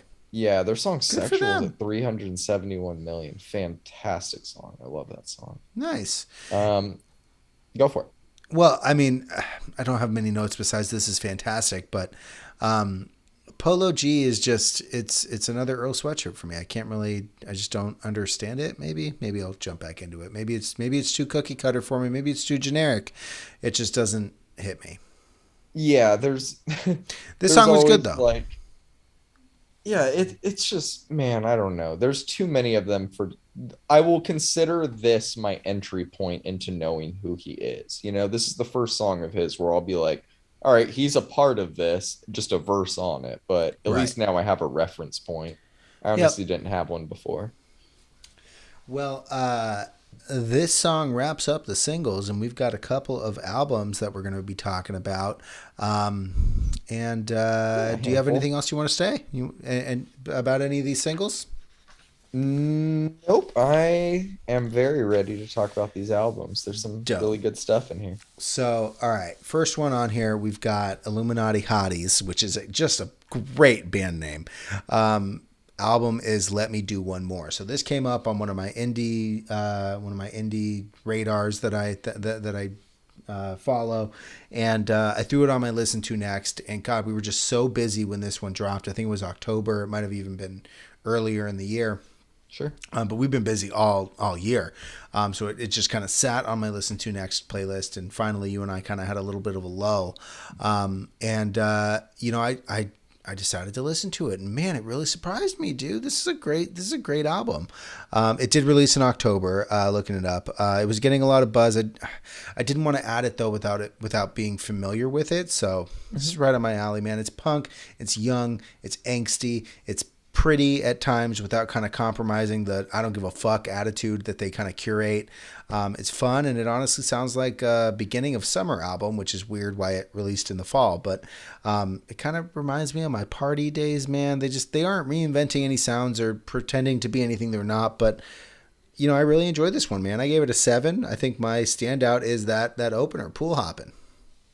Interesting. So I I totally agree with what you're saying in terms of like that I don't give a fuck attitude that they're trying to cultivate with the music. And I think that comes across from the very first song, Pool Hopping, like you were just talking about.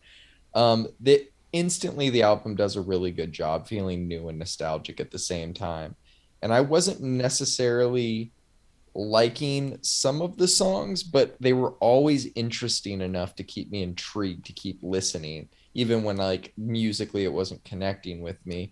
Her lyrics all have like this hyper specificity about them that really only like she can pull off in this way.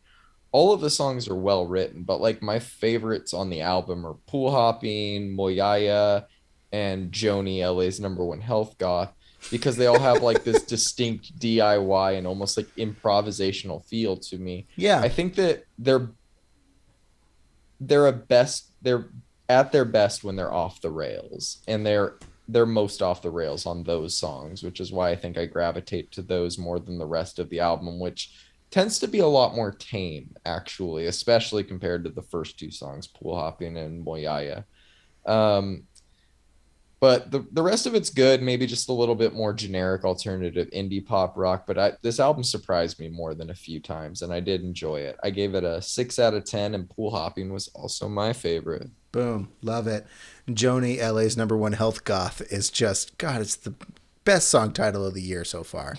Um, Didn't we just, have like Werewolf Disco Club or some shit a month ago? We've had some wow. crazy song titles. We have. I still like LA's number one health goth though, because That is pretty. I need to know the story behind that one. I feel like there's got to be a story, right? I'll find an interview. there's got to be a Um, whole The Room type movie based on this guy. no, so I mean, it's just it.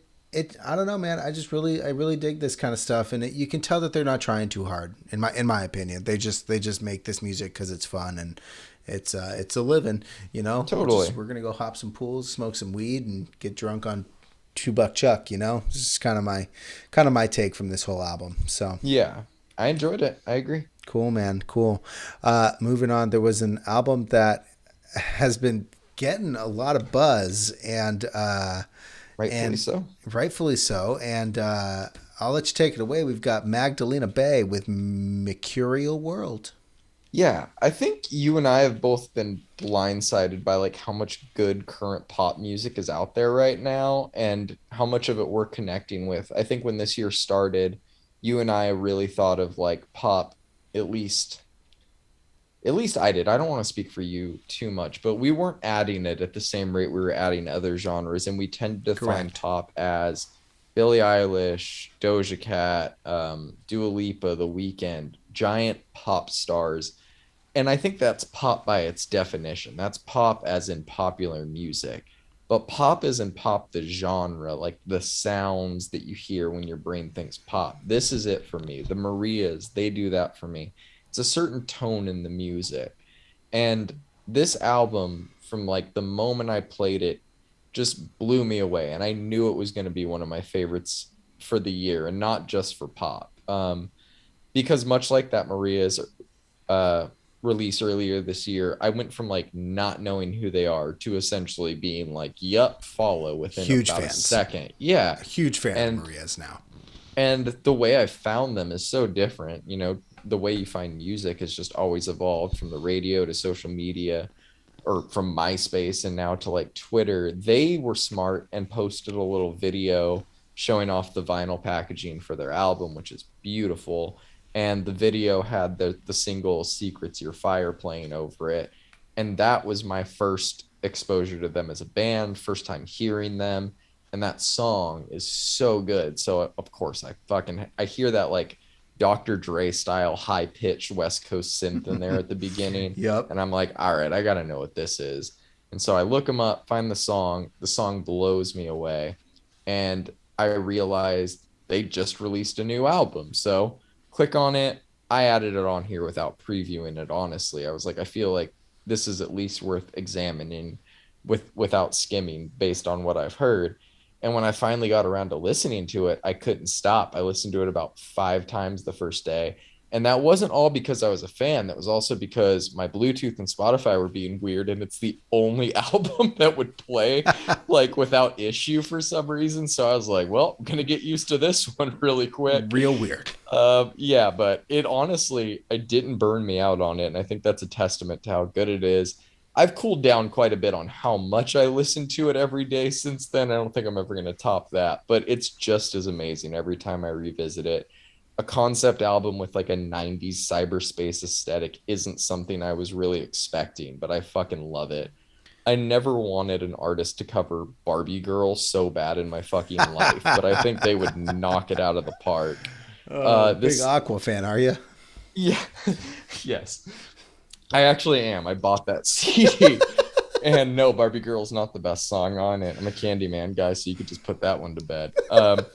The album sounds like if fucking Grimes and Madonna produced Britney Spears in the 80s. Like it almost makes no sense the way it comes together. Oh, and that's it never incredible, man. neatly fits within that box either, because then they have shit like Follow the Leader where they're doing these fucking Porter Robinson like vocal effects. They have songs like Sherry where they're building just these walls of sound by the end of it.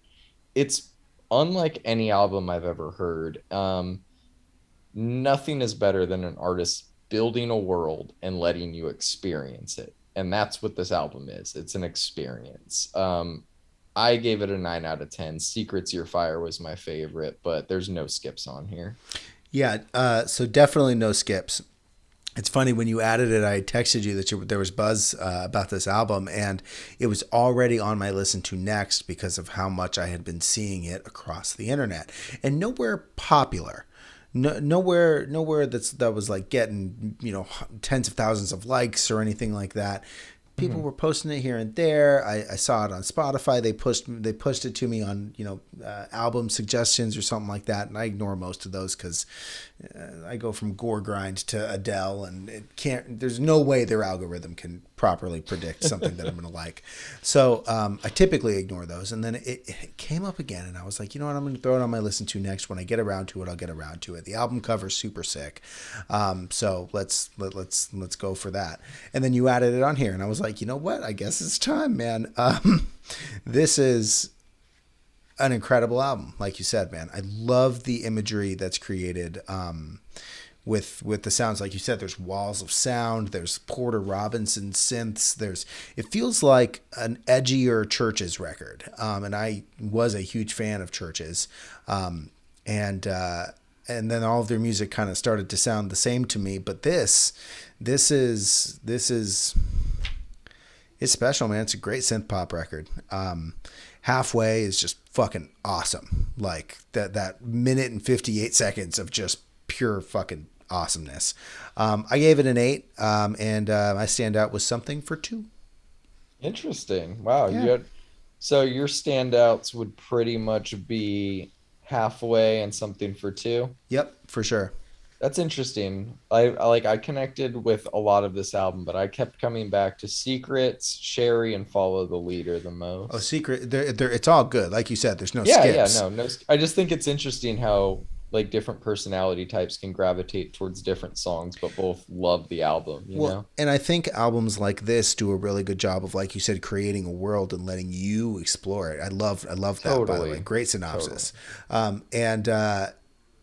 And when you are able to individually explore an album like this, it's special, man. I really like it. I was on repeat for days.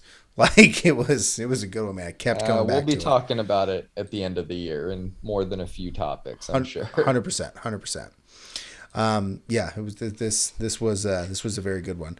All right, so we're gonna move on to an album that I threw on here. Man, we've got some weird ones. This is Sun Gazer's Perellian. So I'm gonna jump in. So before hearing this, I had never heard of Sun Gazer. It was another one that was on my listen to next, and I finally got around to it. And holy shit, man, I have never heard anything like this. This is absolutely incredible electro jazz.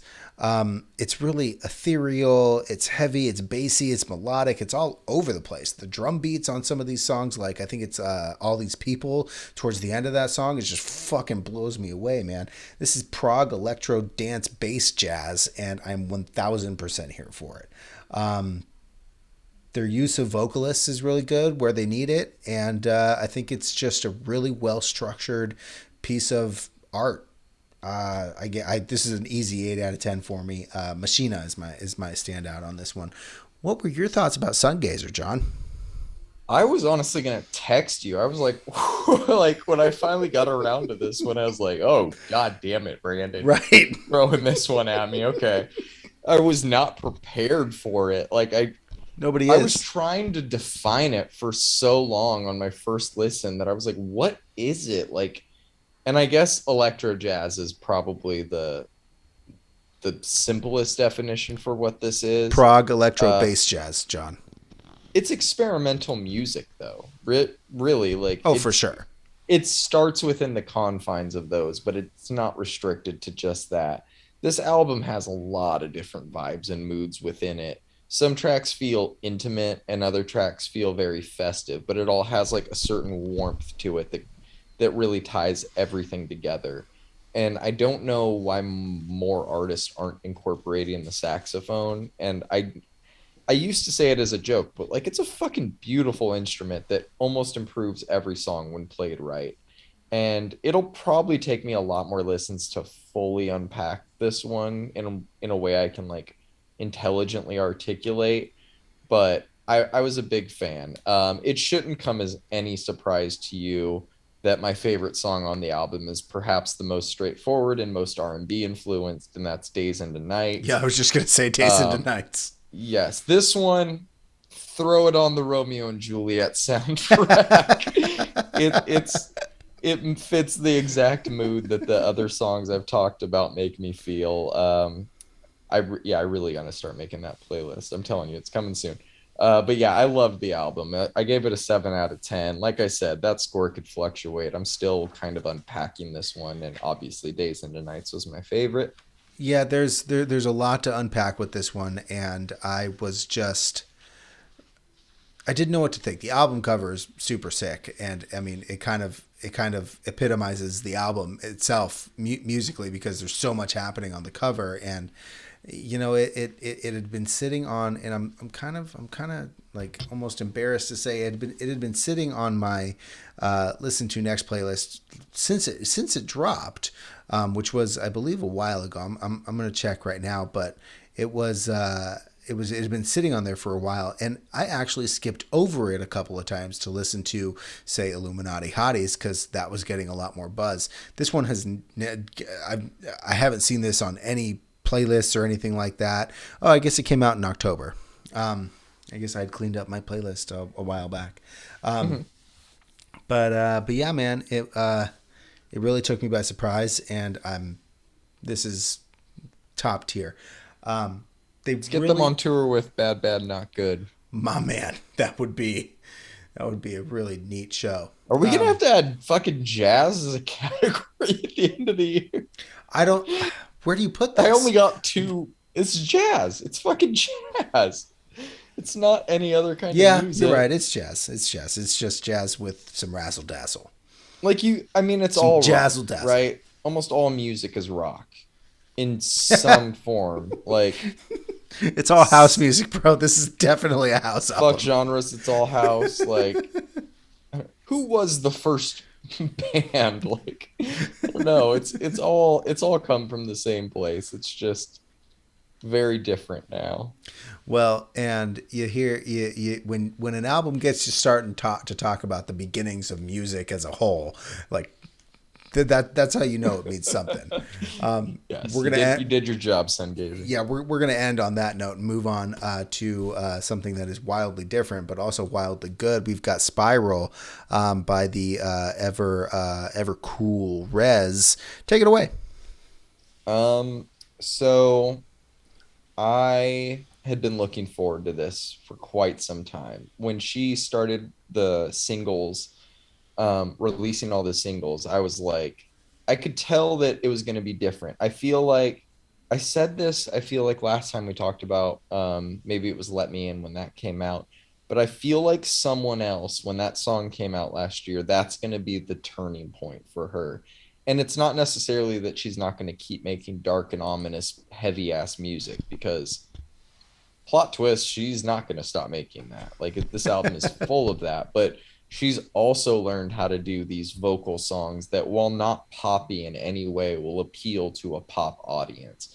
And I feel like that crossover is so crucial to her growth as an artist and not getting stuck. Like, and that wouldn't mean she would ever be just stuck like in a bad spot. Like we were talking about Excision earlier, he does one thing and over and over and over, but his shows are massive, his fan base is massive. Like, this doesn't mean that she wouldn't have been as successful, but I feel like her ability to adapt to this, working with bands that she's admired, working with vocalists she's admired, like Emily Haynes from Metric, like, you can see that she's having fun as an artist and not just like, oh, well, I started this project, and like, kind of like how Porter Robinson just overthinks things a little bit. Like, well, this song doesn't sound like this project, so I need to start a new project for this song, blah, blah, blah. And like, it all just becomes like, that's fine. Just this, that's OCD. I have it. I live with it. I know what it sounds and looks like.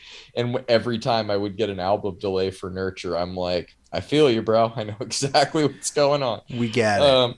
Yeah, it's human nature, man. A bunch of what that Exactly. album's about. And I feel like I she released mostly vocal songs before this rolled out. So Someone Else came out last year, and that was like her first big vocal song that got a lot of radio play. And this year she's released Sacrificial with Lynn from Paris. She released Taste of You with Dove Cameron, in which she also came out as lesbian or some form of on the queer spectrum in that music video.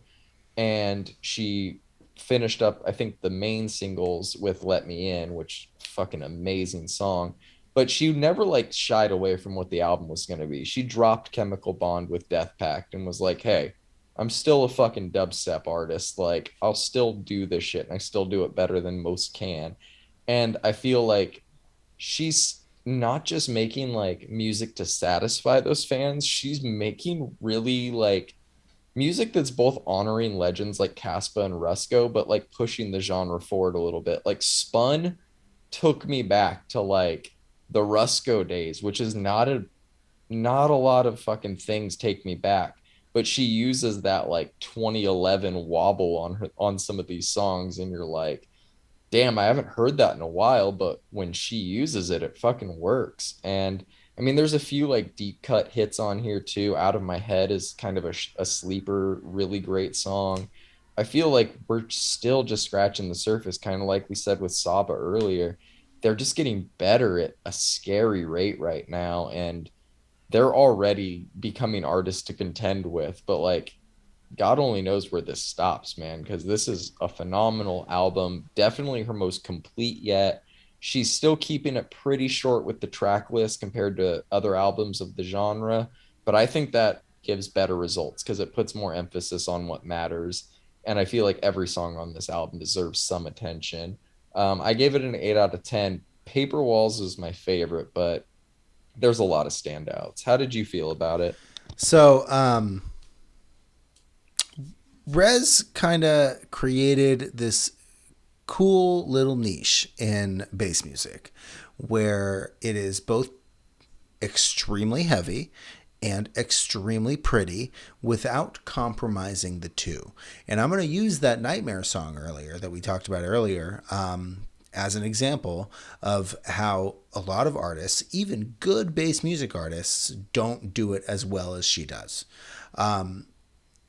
When the chorus hits on that, you can actually even go back to like old Feed Me, and he was guilty of this as well, where they kind of like bring the music back to put those pretty vocals in. Otherwise, they wouldn't work. Mm-hmm. Whereas Rez builds them into her song and doesn't compromise the heaviness while being pretty, and doesn't compromise the prettiness while being heavy. And that's the only way that I can describe it, because this album is incredible, man. Taste of You with Dove Cameron. You've got you've got the Paper Walls with Metric. I mean, you've got Sacrificial with Paris, and Paris is fucking huge in a lot of different scenes. Not my scene, but huge, right? Because I've seen Paris on lineups upon lineups, and God, I mean, it's really neat that she's working with such, large, I'm assuming, influences of hers, because Metric's been around forever.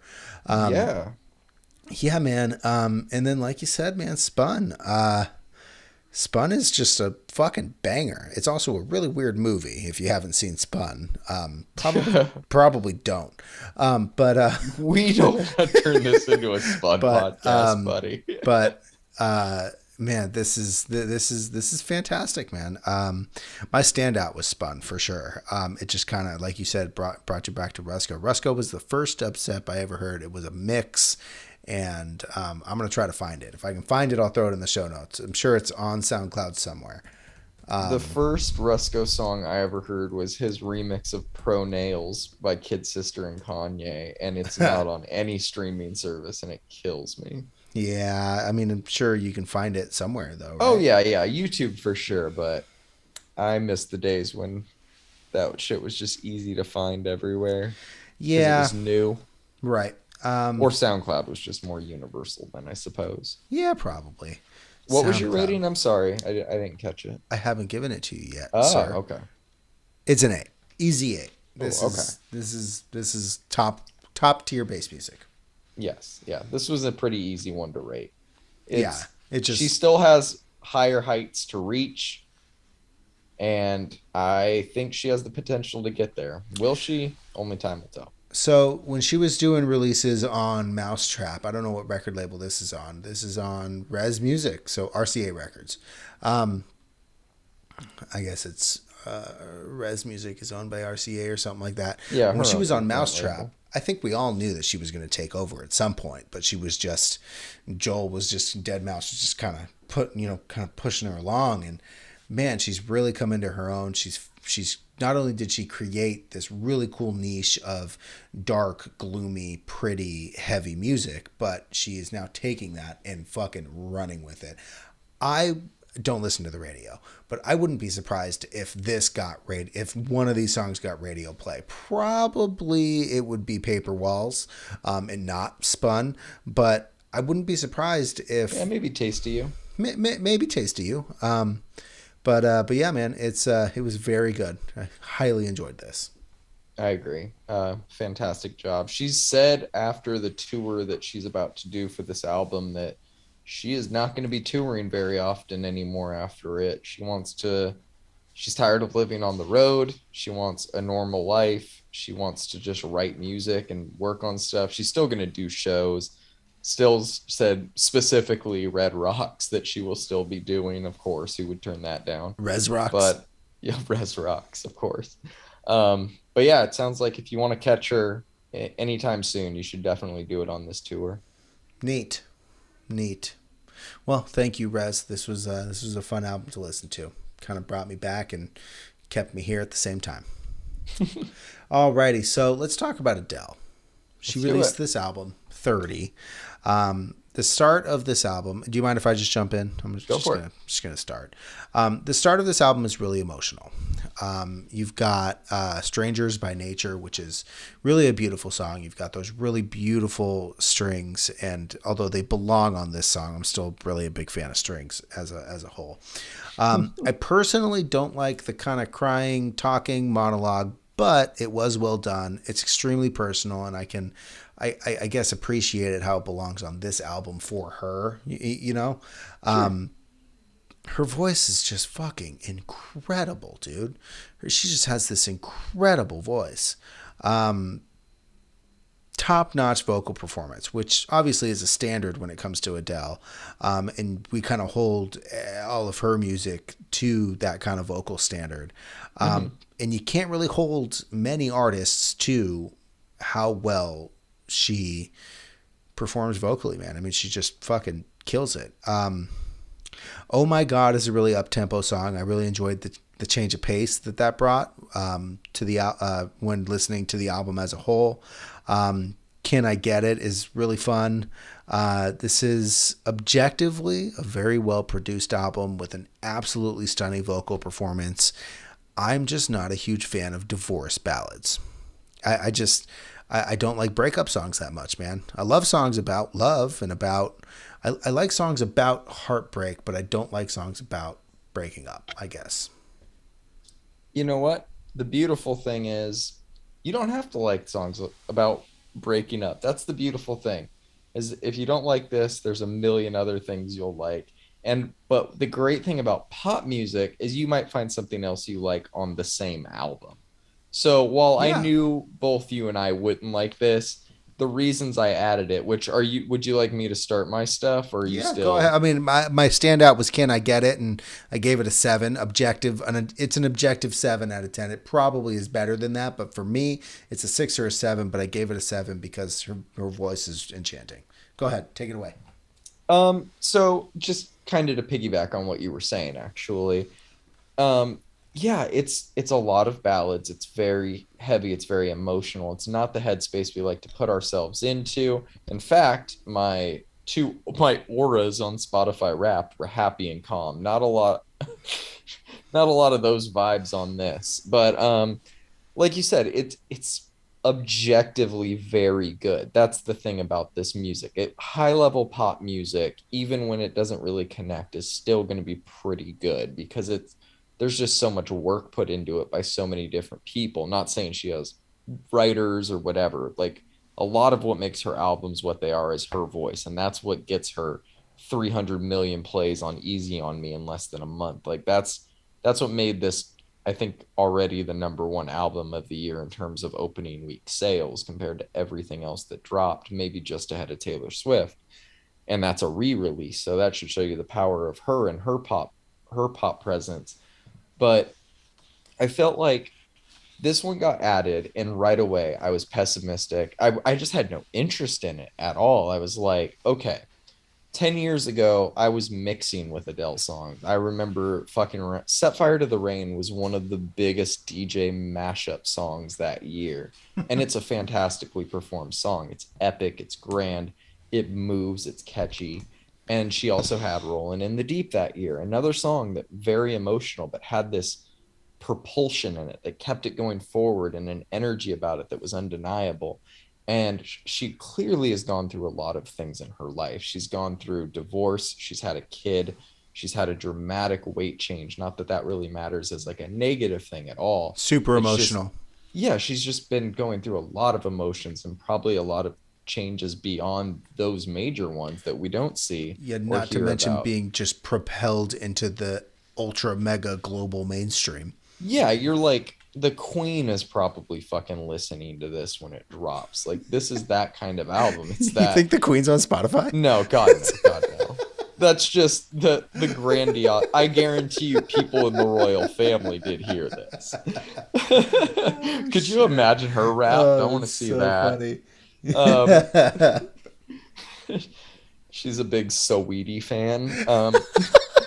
Stop. Stop. Oh, no. But yeah, so I when I saw the album drop, I was like, all right, I'd heard Easy on Me and it sounded very similar to Hello, which is like a long, sad ballad, very good for her fans, very impressive vocally, very well produced, beautifully written, yada yada yada. Every song of hers can have those accolades. But like you said, it all comes down to personal preference. And that's where this album is like divisive because the opening track, a beautiful theatrical thing, maybe a little bit too Disney musical, like the way it's delivered, and but it sets the album up well.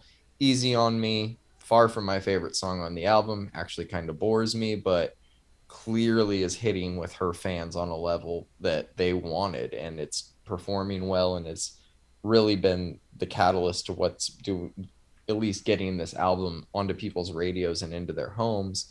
I like the production a lot on My Little Love, but I hate this fucking song because one, I have no little kid lover. No, I have no like love for being a parent. But it's Stop.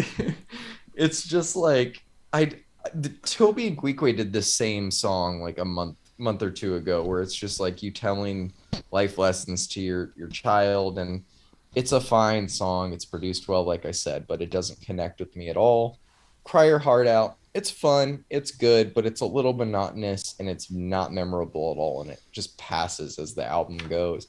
Oh My God and Can I Get It are the reasons I added this album because they were both on New Music Friday, and I usually go through that for better or worse. And when I heard them, I was just surprised at the style of pop production. I was like, you're hearing like pitch shifted vocals on the back of Oh My God. You forget how good fun Adele can be, or at least up tempo Adele. It's all kind of emotional, but it's up tempo on these. And I felt like that just changed just the whole album to me, you know. This is a these two Yep. songs back to back are a very high peak for a pop album. Granted, I don't have a lot of other peaks on this album, but they definitely like at least caught my attention and showed me she's not just trying the same sad song over and over again. If she makes more music like this, I'm gonna fuck with it because I like those songs a lot. But the rest of the album is a little bit of a mixed bag with one exception. So I Drink Wine, nice laid back groove. I don't really connect with it. I imagine middle-aged moms are gonna fucking love this shit though. Like I can on the name alone, you know that's gonna be a very well performing song. Would it surprise you that my favorite song on the album is an interlude, Brandon? It should Oh not. no, it Uh, doesn't. this is phenomenal. This is by far the best. The piano, like that laid back lounge feel. Her vocals are. She starts something on this song that just she doesn't sound like her, but it's very reminiscent of the way Amy Winehouse would approach a song. Hey, I like And that. and yeah, this one far and away my favorite. So I'll just get that out of the way right now. It's easily my favorite song. But from after there, it's kind of the thing of Adele you and I don't like. It's 5 minute plus ballads for four songs in a row, all to varying degrees of good and great, and all the accolades we can say about each one, but none of them fall on the personal preference scale, which at the end of the day is what matters in terms of how you're able to appreciate an album. So like you said, this album, it's an 8 or 9 in terms of her ability and the work that went into it, but personal preference, it's a 6 or 7. Yeah. I think we're both on the same page here. So honestly, I'm glad I listened to it. I've Me too. my boy Christian. Shout out to Christian. He's a big Adele fan, and Christian that I know, correct? correct. He ended up listening to this and he couldn't help but text me and say, "Dude, this is disappointing. It's just a bunch of songs about divorce and that's about it." And How while dare she write about what she's going through in her life? again, it's a great album. It's I'm just just not kidding. my jam. No, I and agree. I know you were kidding, but All Night Parking was close to being my standout. But I really liked the up tempo-ness of Can I Get It? So Yeah. I'll agree with you on that I one. would love to have heard a new Jabess remix of All Night Parking. Ooh, there you go. Yeah. Wow, rest in beats. All right, Yes, sir. so on the rear end of our playlist this month, well this full month, man. Part Yeah. two, November, it's We'll be over. wiping it after this. So, yeah, we'll be wiping it momentarily. It'll all be in the show notes and archived, though. So, this is Beach Fossils. Album is The Other Side of Life, and it's piano ballads. And when I heard that they had dropped this album, I was like, oh, new music! Oh my god!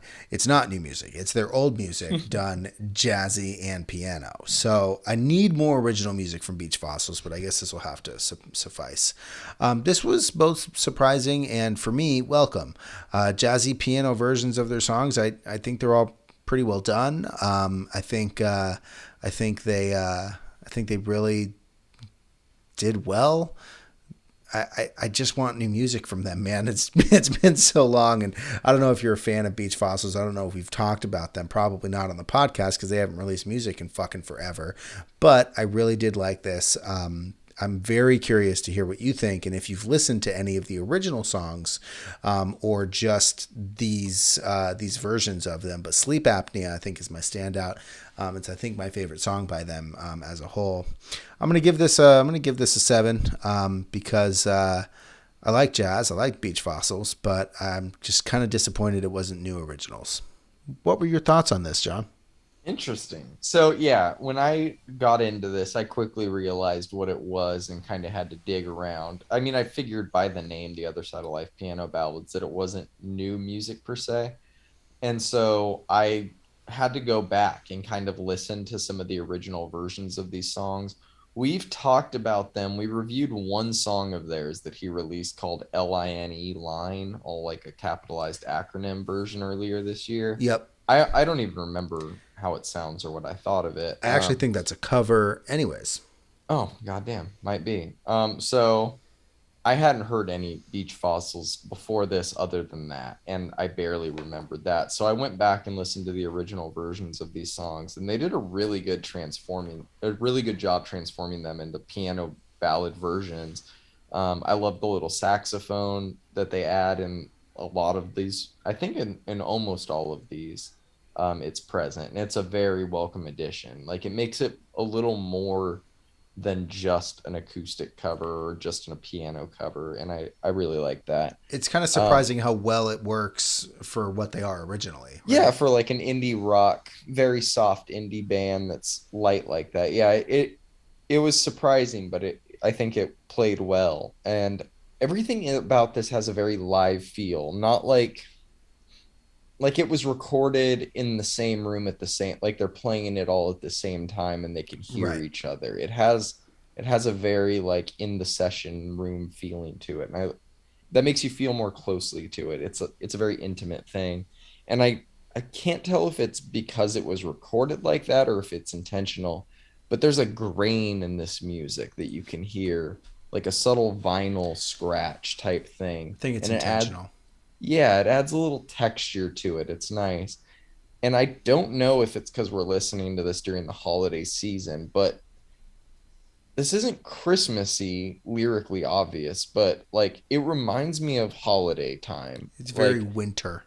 yeah, like I don't, if Charlie Brown wrote a serious holiday ballad, I could picture the piano parts on this sounding similar. I didn't give this one a score because I wasn't really comfortable scoring it as an album, but my favorite was this year, and I did enjoy it. Yeah, this year's a good one. It sounds like winter, like weed smells purple. It's Um, after listening to the originals, this year isn't my favorite Beach Fossils song, but I liked it as a piano version the best for sure. Sick. Well, I'm very glad that it took you to kind of research and dive into them as a whole. They are very much New York indie rock, which is kind of its own thing. And for a band that you know has beach in the name, they're very inner city, chill indie. So I dig Yeah. that. I really liked it. I like this band. Please, Beach Fossils, I know you're not listening. Just give us more original music. I know that that's like kind of a lot to ask, but like I'm a huge fan, so like do it. Um, all Simple right. plea. Beer me dose, Long Island iced teas, s'il vous plaît. All right, so that wraps up November, man. Do we have anything we're super looking forward to in December? I don't think so, unless Freddie Gibbs decides to troll everybody. Let me see. I have a little release calendar I've been working on. Yeah, you I'll send do. Of you. course you do. So this week, Khalid's Scenic Drive EP and Tierra Whack is releasing her Rap question mark EP Great. that was just announced. I think that might actually be dropping tomorrow, but I'll add them all Friday. And then next week, Rick Ross, Richer Than I've Ever Been. Ah, that's what it is.